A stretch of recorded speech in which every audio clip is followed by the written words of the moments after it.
Is Bernie Sanders going to become more aggressive in going after Hillary Clinton or continue as he's been? Look, Bernie Sanders is and always has been a very sort of issue-oriented candidate. Really what this campaign has been focused on and will continue to be focused on is talking about the issues that affect middle-income and working class people in this country, the rigged economy, the corrupt political system that holds it up, inability of people to be able to get a college education in an affordable way, equal pay for women, living wages. So those are the kind of issues that this campaign is going to continue to be focused on.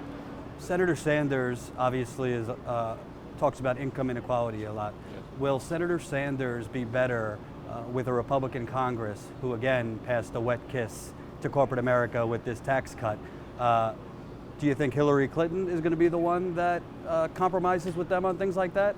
And will Senator Sanders be better dealing with this Congress so that families are getting more of the tax breaks and help than corporate America? Let me tell you about this. So what you assume is that if Senator Sanders was elected president, we'd still have a Republican Congress. I think what we saw in 2008 with the energy and excitement that was generated by Barack Obama's presidential campaign, brought in 10 new senators, helped elect a bunch of people in the House and in state legislators. I think what you'll see with Bernie Sanders as the Democratic nominee, he's going to excite a lot of young people to come out and vote, a lot of non-traditional voters to come out and vote.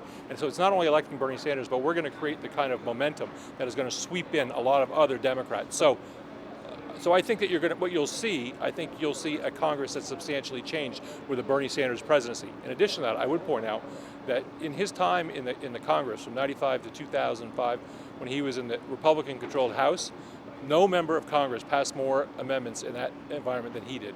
Right, but realistically, it would be a big feat for the Democrats to retake the House. So if it's divided, Senator Sanders obviously, his positions scare the living bejesus out of Republicans. So how can he actually get legislation passed?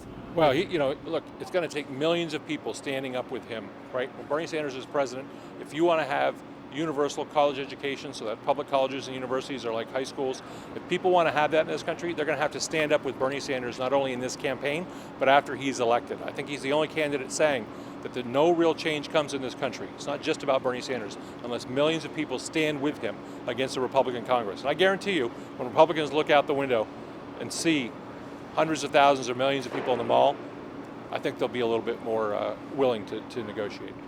Terrorism's a big issue right Absolutely. now.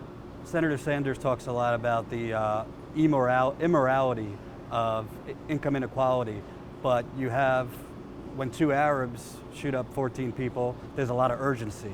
But when a 20-year-old, 21-year-old kills 20 in Newtown, thoughts and prayers. Does he see this as a moral issue, and will he go at directly the NRA and the gun lobbyists?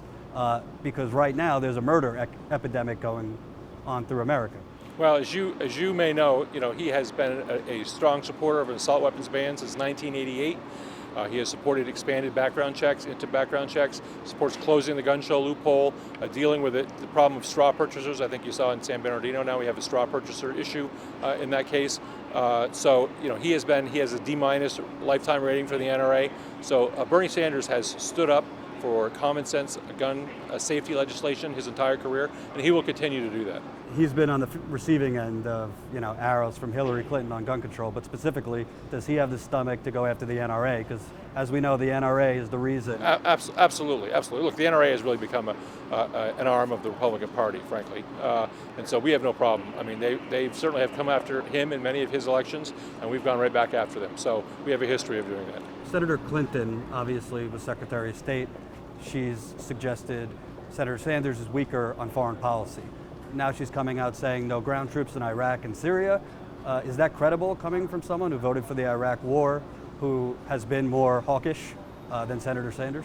Right. Well, I mean, in 2002, it was Bernie Sanders who had the judgment not to believe George W. Bush about the war in Iraq. Now, I know Secretary Clinton has apologized for her role in that, but given more recent events, it's not clear that she has really learned the lessons of that war.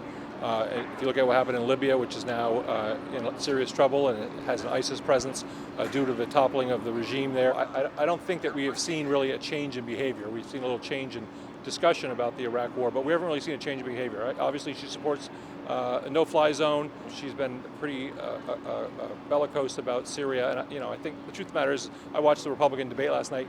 Her views on these issues, I think, sort of fit pretty comfortably within the spectrum of views that were expressed on that stage. You see with Senator Clinton, big corporate donors, Goldman Sachs, JP Morgan, you talk about a revolution. How specifically are you going to go up against this big money? Well, we are going up against this big money. Last quarter we raised almost as much money as Secretary Clinton did, and we did it with small individual contributions. I mean, that's what has been phenomenal about this campaign, what we call the political revolution, is that it is fueled by the small donations of over 800,000 people who have given over 2 million individual contributions, all on average under $30. It's really a phenomenal thing to see. It really shows you that when people stand together, they can win. Thanks so much. Thanks, no problem. Take care.